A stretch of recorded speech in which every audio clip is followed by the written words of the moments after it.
अस्सलाम वालेकुम वरहमतुल्लाह। वालेकुम अस्सलाम।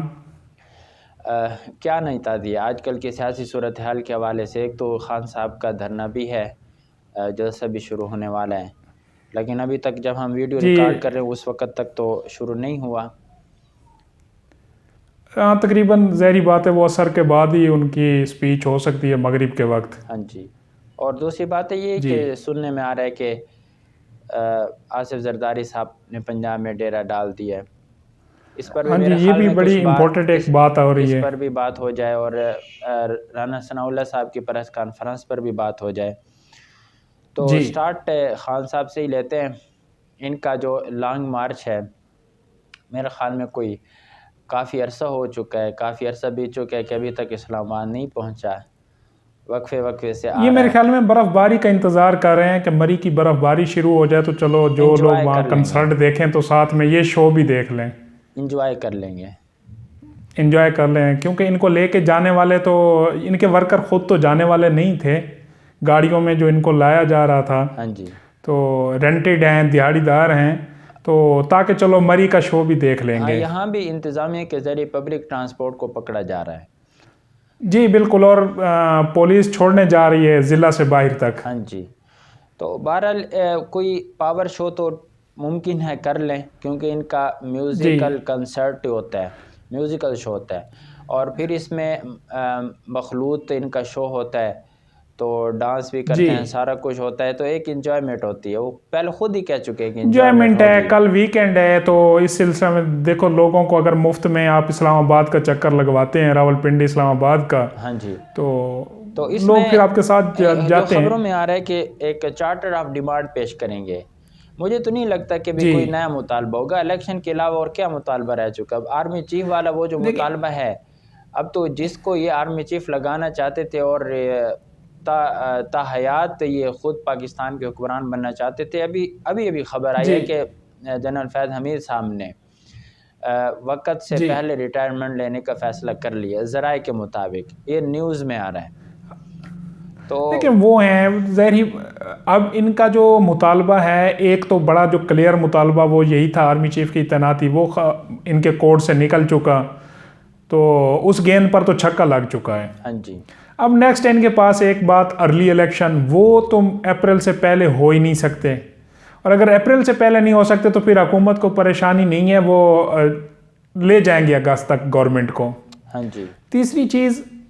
तीसरी चीज़ ये है कि इन्होंने एक स्पीच करनी है जो हम पिछले 10 सालों से सुन रहे हैं कि ये करप्शन, वो करप्शन, फ़लाँ NRO, फ़लाँ यूरोप, फ़लाँ जमहूरियत, फ़लाँ, तो वो स्पीच इनके पता नहीं फॉलोअर्स के कान। मसला ये है ना कि आगे फॉलोअर भी तो वो है जिनके कानों में मोरी है, वो एक तरफ से जाती है दूसरी तरफ से निकल जाती है स्पीच, फिर उनको नई सुननी पड़ती है नए दिन से। हाँ जी। तो ये सिस्टम मतलब चलता रहेगा।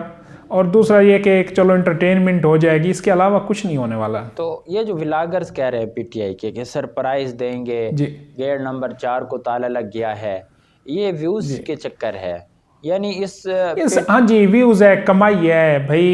एक इतनी बड़ी फ़ैन फॉलोशिप आपके चैनल को इसलिए देखती है कि आप उनके गुण गाते हैं, तो आपकी तो अर्निंग हो रही है। फ़ैन फॉलोअर को क्या पता कि क्या गेम हो रही है। ये इतने बड़े जो तजिया निगार हैं ये हमारे जाने हुए हैं, हाँ जी। हमारे साथ उठे बैठे भी हैं। हाँ जी। जी अच्छा, अब इसमें तो ये है कि सरप्राइज यही हो सकता है ना कि खान साहब के पास 2 गवर्नमेंट्स हैं प्रोविंशनल, वो उनको डिसॉल्व कर दें प्रेशर बिल्ड करने के लिए कि जी अगर इससे अलरी इलेक्शन हो जाएगा। ये मेरे ख्याल में अपने पाँव पर कुल्हाड़ी नहीं बम मारने वाली बात नहीं होगी। करेंगे, ये करेंगे भी नहीं। हाँ जी, इनको ये पता है करेंगे कि भी फिर नहीं। और इनको दूसरा पाँव रखने की कहीं भी जगह जी मैसर नहीं आएगी। जी, और आगे से चौधरी साहब इनकार कर दें फिर क्या करेंगे। जब चौधरी साहब इनके कहने पे FIR नहीं कराते हाँ जी। तो हुकूमत जाने देंगे। तो फिर इनके पास ऑप्शन तहरीक अदम एतमाद का आएगा, नो कॉन्फिडेंस अदम मोशन। एतमाद में ये जा नहीं सकते, जा नहीं सकते कि उधर से फिर खुद ही वो ये तो मेम्बरान ही नहीं है ना पूरे इनके। वो तो ये 7 हलकों में खुद इलेक्शन लड़के अभी हलफ भी नहीं हुआ, हाँ जी। तो कैसे मेंबर पूरे करेंगे। हाँ जी, वो भी नहीं कर सकते।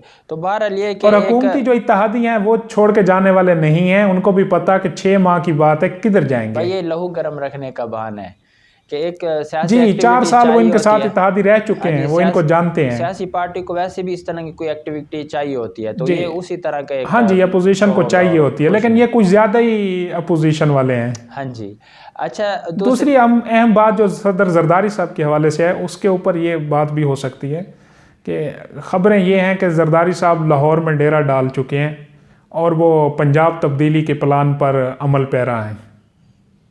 तो अब हाँ जी, बज़ाहिर तो मुझे नहीं लगता कि इस तरह के कोई हुकूमत का इरादा हो, क्योंकि शहबाज शरीफ साहब अभी तक जो भी हुकूमत की भी पॉलिसी थी वो सारा कुछ आर्मी चीफ की तैनाती पर मुनहसर जी थे, यानी जी सारी तवज्जो उसी तरफ थी। हुकूमत चाहती है कि जी वो मईशत के हवाले से फ़ोकस करे और आवाम को कुछ रिलीफ दे सके, क्योंकि फिर नेक्स्ट 1 साल जी बाद इलेक्शन भी होना है, वहाँ पर भी इन्होंने जी आवाम के पास जाना है 5-6 महीनों बाद, तो इनके पास कुछ हो। तो हुकूमत मेरे ख़्याल में कोई नया महाज़ नहीं खोलना चाहती। इस वक्त देखें, परवेज़ इलाही साहब उस्मान बुज़दार से ज़्यादा कोई प्रेशर नहीं बिल्ड कर रहे वफाकी हाँ हुकूमत के जी, हाँ ऊपर। जी। उनके पास एक अहम ताकत पुलिस है, पुलिस उनके साथ वो उस तरह का देख ना चौधरी साहब उस तरह पुलिस को चलाना चाहते हैं जिस तरह खान साहब की मर्जी है, और ना ही पुलिस उस तरह चलना चाहती है। हाँ जी। तो पंजाब हुकूमत में उनको परेशानी नहीं है वफाक को, तो शायद हो सकता है कि वो, लेकिन फिर ये है कि अगर वो वफाक में इनकी तब्दीली कर लेते हैं तो पावर शेयरिंग का तो एक बड़ा हिस्सा फिर आ जाता है ना हाथ में। हाँ जी।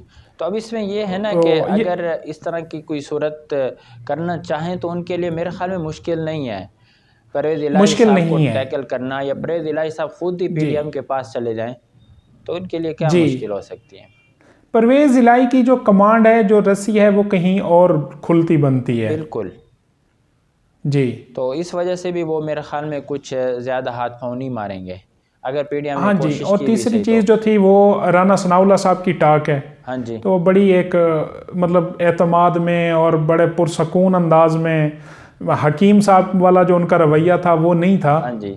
वो एक शफीक बाप की तरह या इस तरह की समझें कि गुफ्तगू थी कि घर आ जाएं लौट के, हम मुंतज़िर हैं आपके, आ जाओ, कोई नहीं, हो जाती है इंसान से ऊंच नीच होती रहती है, आए बैठ के बातशात करते हैं, कोई दस्तरखान लगाते हैं।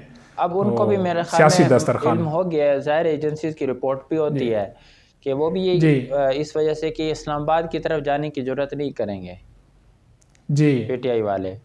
बहरहाल जो कुछ होना था वो इनसे नहीं हो पाया तरीके इंसाफ से। अब भी पीडीएम इनको दावत दे रही है, आए।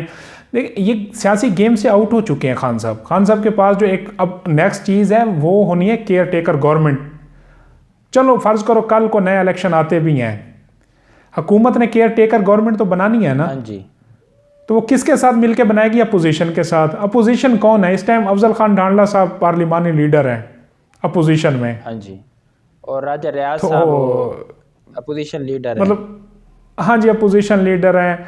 और दूसरा ये है कि प्रेसिडेंट साहब जो बैठे हैं तो वो भी उस तरह पीटीआई को वो भी समझा रहे हैं कि बंदे के पुत्र बनो, सिस्टम को सियासत में ही रहने दो और चलने दो। हाँ जी। अब जब केयर टेकर गवर्नमेंट पे भी आप मुशावरत के अहल नहीं रहे, आप जब नेक्स्ट जो चीफ जस्टिस साहब हैं, जहां आप कोई अपने अदालती रिलीफ के बारे में सोच रखते हैं, वो भी आपको जानते हैं, जो आपने उनके साथ की है वो उनके इल्म में है, ठीक है, ये खदशा आपको भी पता है कि आपके साथ क्या होने वाला है। और थर्ड चीज़ है कि आपकी जो एस्टेब्लिशमेंट या उस तरफ नज़रें थी वो भी अब आपका बाप बंद हो चुका है। तो चीफ इलेक्शन कमिश्नर साहब हैं, उनको भी आप ज़ाती तौर पर हिट कर चुके हैं। तो ये जो जनाब बाजवा साहब की स्पीच थी ना, ये जो उन्होंने दरमियान में बहुत अहम बात की थी, उन्होंने कहा था कि बर्दाश्त की एक हद होती है, हद होती है। तो अब इदारा फैसला बहैसियत इदारा ये फैसला हो चुका है ना कि अब हम किसी की सपोर्ट नहीं करेंगे। अब जो मौजूदा किसी की सपोर्ट भी नहीं करेंगे और नेक्स्ट हम इस तरह को बर्दाश्त भी नहीं करेंगे, जाहिर है। तो अब जो पीडीएम गवर्नमेंट है ये तो अपना, इन्होंने तो अपना रवैया इंतकामी नहीं रखा हुआ ना, कि जिस तरह गुज़श्ता हुकूमत ने किया हुआ था। तो मेरे ख्याल में अब इस मरतबा एस्टेब्लिशमेंट को भी पीडीएम की गवर्नमेंट के साथ एक पेज पर चलना उनके लिए भी आसान हो चुका है। आसान है। दूसरा, बाहर के मुमालिक में उसमें देखो इस टाइम सबसे बड़ा चैलेंज आपकी मईशत है। हाँ जी।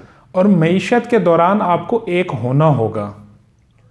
तो इसके बगैर तो चारा नहीं है। वो वज़ीर आज़म साहब तुर्की के दौरे पर हैं, जाहिर है कि पीछे से उनको कुछ रिपोर्टें होंगी सब कुछ ठीक होने की। बैक डोर में पीटीआई के सरकर्दा कुछ लोग इस राब्ते में हैं, बड़ों से भी हैं, राना सनाउल्लाह साहब से भी, सारी कि किसी तरह कोई हल निकालो, हमारी सियासत बचाओ, हमें नेक्स्ट सियासत करनी है। ये फेस सेविंग चाह रहे हैं। लेकिन पार्टी लीडर साहब जो सियासतदान नहीं हैं तो फिर अब वो, लेकिन देखो जब चीज़ें ऑन द रोड, जब ये नेक्स्ट फ्रेम बनेगा इलेक्शन का, तो उसमें आप देखेंगे कि कौन किसकी लीडरशिप में खड़ा होता है। जाहिर है जी।